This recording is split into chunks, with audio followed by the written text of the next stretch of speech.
கர்த்தரும் இரட்சகருமாகிய இயேசு கிறிஸ்துவின் அன்பான நாமத்தில் உங்கள் யாவருக்கும் கிருபையும் சமாதானமும் நிறைவாய் உண்டாயிருப்பதாக.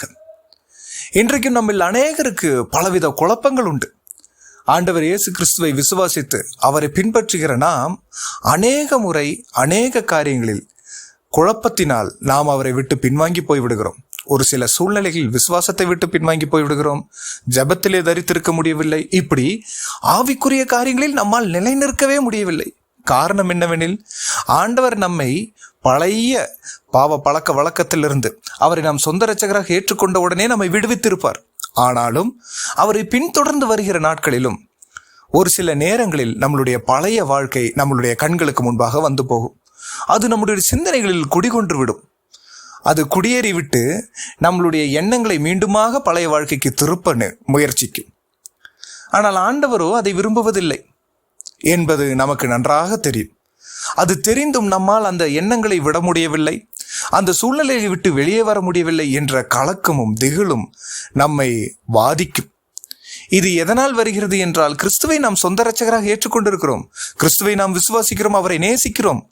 அவருக்கு இது பிடிக்காதே என்ற கவலையும் பாரமும் நம்முள் இருதயத்திற்கு அதிகமாயிருக்கும். ஒருவேளை அப்படிப்பட்ட பாரத்தில் இருக்கிறீர்களா?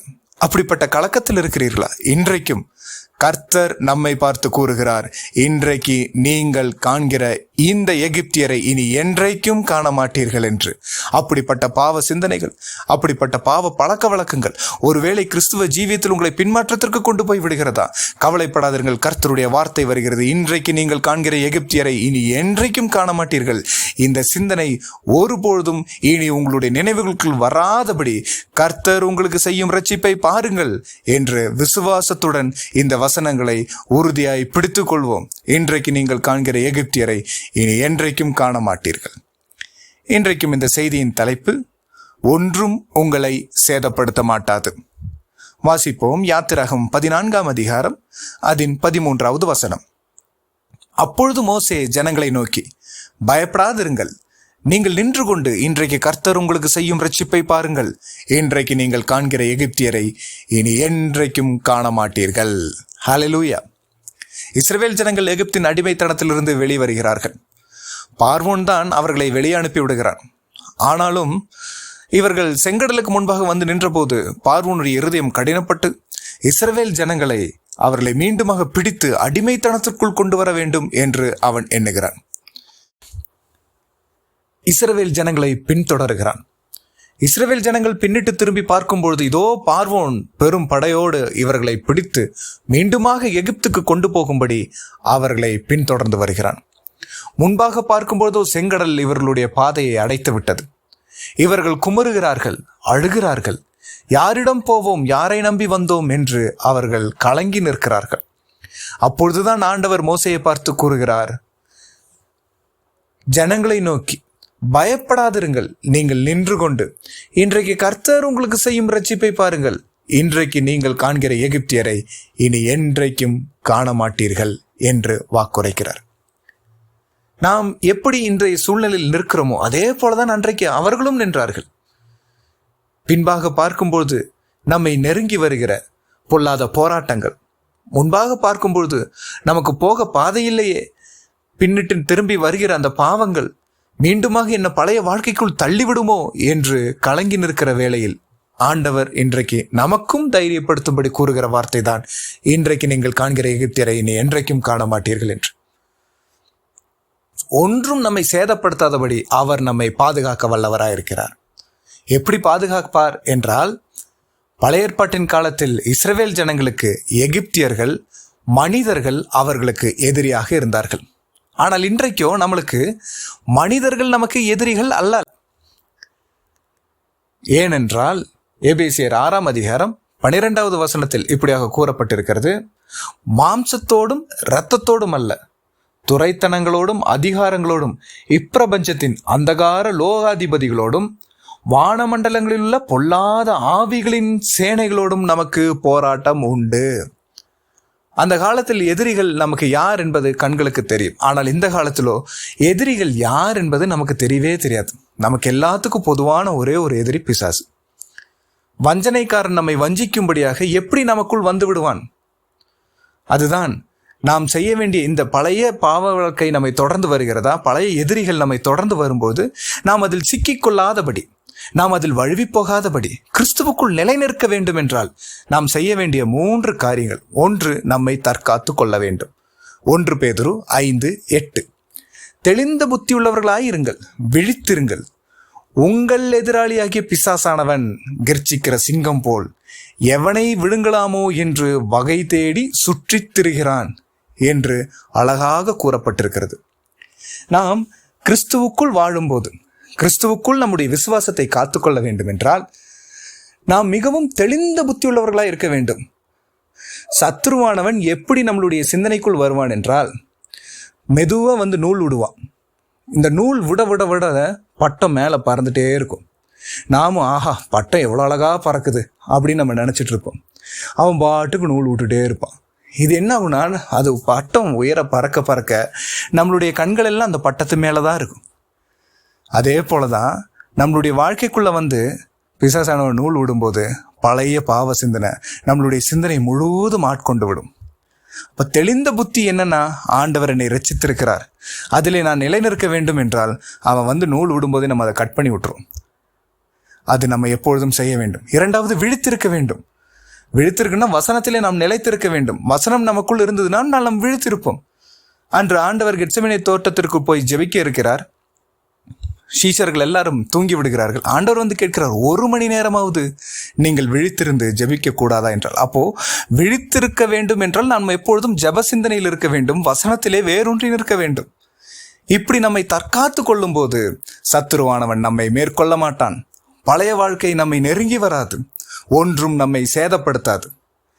எகிப்தின் அதிபதியாகிய பார்வோன் தேவனுடைய ஜனங்களை மீண்டும் பின்தொடர்ந்து அழிக்க வேண்டும் என்று வகை தேடினானோ, அதே போலதான் பிசாசானவன் நம்மையும் அழிக்க வேண்டும். ஏனென்றால் இவர்கள் சொந்த சுதந்திரத்துக்கு போகக்கூடாது.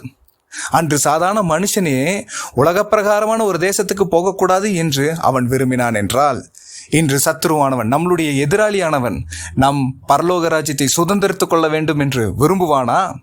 ஆண்டவர் இயேசு கிறிஸ்துவை இவர்கள் பின்பற்றி போக வேண்டும் என்று விரும்புவானா? அதை விரும்பாதவன் தான் நம்மை மீண்டுமாக கெடுத்து போட வேண்டும் என்று நம்மை பின்தொடர்ந்து வருகிறான். அதற்கு நாம் ஒருபொழுதும் இடம் தரக்கூடாது.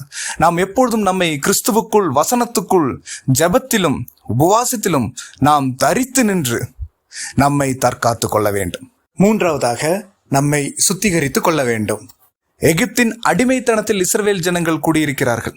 அடிமைத்தனம், பாரங்கள் அதிகமாக இருந்தது. அவர்கள் நினைக்கும் ஒன்றும் செய்ய முடியாது. அவர்கள் சுதந்திரவாளிகள் அல்ல. இவர்கள் எல்லோரும் வாக்குத்தத்தம் பண்ணப்பட்டவர்கள், ஆபிரகாமின் சந்ததிகள், தேவனுடைய ஜனங்கள் என்று அறிந்தவர்கள். இன்றைக்கோ பல பாரங்கள் சுமந்து கொண்டிருக்கிறார்கள், அடிமைத்தனத்தில் இருக்கிறார்கள். அவர்களால் விடுபட்டு வர முடியவில்லை. அப்படி இருந்தும் கிருபையாய் கர்த்தர் அவர்களை விடுவித்து வருகிறார். விடுவித்து வந்த பிறகும் மீண்டுமாக அவர்கள் செங்கடலுக்கு முன்பாக வந்து நின்று பழைய வாழ்க்கைக்கு திரும்பவும் போய்விடுவோமோ என்ற கலக்கத்தில் நிற்கிறார்கள்.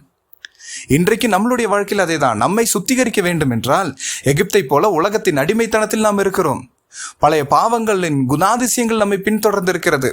நாம் ஒன்றும் பரிசுத்த வித்திலே பிறந்தவர்கள் அல்ல. நம்மளுடைய பெற்றோர்கள், அவர்கள் சந்ததியின் வழியாக தானே வருகிறோம். பாவத்திலே பிறந்தேன் என்று சங்கீதக்காரனாகிய தாவீது சொல்வது போல நாமும் பாவத்திலே தான் பிறந்திருக்கிறோம், பாவ எண்ணங்களில் தான் பிறந்திருக்கிறோம். அப்படி என்றால் நாமும் இந்த உலகத்தில் வாழும்போது கிறிஸ்துவை நாம் ஏற்றுக்கொண்டு விட்டால் அவர் நம்மை விடுவித்தது உண்மைதான். ஆனால் பழைய வாழ்க்கையிலிருந்து நாம் மேற்கொள்ள வேண்டும் என்றால் கிறிஸ்துவை முற்றிலுமாக நாம் விசுவாசிக்க வேண்டும், அவரிலே நிலைநிற்க வேண்டும். சிலுவை எனக்கு முன்பே, உலகம் எனக்கு பின்னே என்று சொல்லி நாம் உலகத்தை பின்பாக தள்ளிவிட்டு முன்னானவைகளை நோக்கி நாம் ஓட வேண்டும். எபேசியர் 4:22 கூறப்பட்டிருக்கிறது, பழைய மனுஷனை நாம் களைந்து போட வேண்டும் என்று. அதே எபேசியர் 4:24 கூறப்பட்டிருக்கிறது, புதிய மனுஷனை தரித்துக் கொள்ளுங்கள் என்று. நாம் எப்பொழுதும் பாவத்தை வெறுத்து கிறிஸ்துவை தரித்துக் கொள்ள வேண்டும். இதுதான் தேவன் விரும்புகிறார். அதற்காகவே ஆண்டவர் இயேசு கிறிஸ்து இந்த உலகத்திற்கு வந்து சிலுவை சுமந்து கல்வாரி சிலுவையில் தம்முடைய வெளியேறப்பெற்ற இரத்தத்தை சிந்தி மரித்து 3ஆம் நாளில் உயிரோடு எழுந்திருக்கிறார். அந்த இரத்தத்தின் பரிசுத்தம் நம்மை பரிசுத்தப்படுத்தியிருக்கிறது. அப்பா பிதாவே என்று கூப்பிடும் புத்திர சுகாரம் இல்லாத நம்மையும் அப்பா பிதாவே என்று கூப்பிடும் சுதந்திரத்தை நமக்கு தந்திருக்கிறது என்றால் நம்மை நாமே சுத்திகரித்துக் கொள்ள வேண்டும். கிறிஸ்துவை விசுவாசிக்க வேண்டும். அவரை விசுவாசிப்பவர்களுக்கு கர்த்தர் அநேக அதிகாரங்களை நமக்கு தந்திருக்கிறார். லூக்கா 10:19 சர்ப்பங்களையும் தேள்களையும் மிதிக்கவும் சத்துருவினுடைய சகல வல்லமையை மேற்கொள்ளவும் உங்களுக்கு அதிகாரம் கொடுக்கிறேன், ஒன்றும் உங்களை சேதப்படுத்த மாட்டாது என்றால் நம்மை பழைய வாழ்க்கைக்கு பின்னிட்டு விழச் செய்கிற அந்த சத்துருவை மேற்கொள்வதற்கு கர்த்தர் நமக்கு அதிகாரம் தந்திருக்கிறார். சர்ப்பங்களையும் தேள்களையும் மிதிக்கவும் கர்த்தர் நமக்கு அதிகாரம் தந்திருக்கிறார். ஒன்றும் உங்களை சேதப்படுத்த மாட்டாது என்று ஆண்டவர் நமக்கு வாக்குரைத்திருக்கிறார். அவர் என்றும் உயிரோடு இருப்பவர். அவருடைய வார்த்தைகள் ஒன்றும் தரையிலே விழுந்து போகாது. யோவான் 16:33 உலகத்திலே உங்களுக்கு உபத்திரவம் உண்டு, ஆனாலும் திடன் கொள்ளுங்கள், நான் உலகத்தை ஜெயித்தேன் என்று ஆண்டவர் கூறியிருக்கிறார். என்றால் நம்மளுடைய வாழ்க்கையில் ஆண்டவர் நமக்கு ஜெயம் தருகிறவராய் இருக்கிறார். 1 கொரிந்தியர் 15:57 நம்முடைய கர்த்தராகிய இயேசு கிறிஸ்துவினாலே நமக்கு ஜெயம் கொடுக்கிற தேவனுக்கு ஸ்தோத்திரம். அப்போ நம்மளுடைய வாழ்க்கையில் என்றைக்கும் ஜெயம் உண்டு. ஆண்டவர் இயேசு கிறிஸ்துவை விசுவாசிக்கிற நாம் முற்றிலும் ஜெயத்தை சுதந்திரித்து கொண்டவர்கள். இஸ்ரவேலுக்கு முன்பாக இருந்த செங்கடலை பிளந்து ஆண்டவர் அவர்களை வெட்டாந்தரையிலே நடந்து அப்புறம் செல்லும் போது அவர்கள் எப்படி தேவனுடைய பிள்ளைகளாய் ஜெயகம்பீரத்தோட நடந்து மறுகரைக்கு சென்றார்களோ, அதே போல் இந்த உலகத்தில் நாம் வாழும் போதும் பழைய பாவ மனுஷனை நாம் களைந்து விட்டு இந்த பிரச்சனையின் மத்தியில் இந்த செங்கடலின் வழியாக கர்த்தர் நம்மை சுத்திகரித்து பயத்தில் இருந்த நான் கிறிஸ்துவுக்குள் ஜெயம் பெற்றவனாய் மறுகரைக்கு சென்று என் ஆண்டவரோடே யுக யுக காலமாய் வாழ்வதற்கு கர்த்தர் இன்றைக்கும் எனக்கு அந்த அதிகாரத்தை தந்திருக்கிறார். எனவே ஒன்றும் நம்மை சேதப்படுத்தாது. பழைய பாவ வாழ்க்கைகளை மேற்கொள்ள கர்த்தர் நமக்கு அதிகாரம் தந்திருக்கிறார்.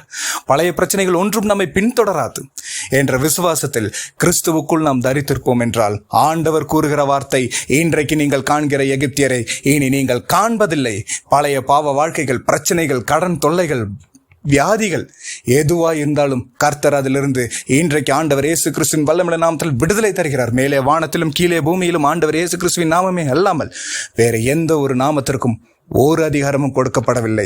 கிறிஸ்துவின் வல்லமையுள்ள நாமத்தால் ஜெயம் எடுப்போம், சத்துருவை முற்றிலுமாக வீழ்த்துவோம், பரலோக ராஜ்யத்தை சுதந்திரித்துக் கொள்வோம், யுக யுக காலமாக தேவ சமூகத்தில் தேவனோடு கூட ஆர்ப்பரிப்போம். கர்த்தர் தாம் இந்த வார்த்தைகளை ஆசீர்வதிப்பாராக. ஆமேன், ஆமேன்.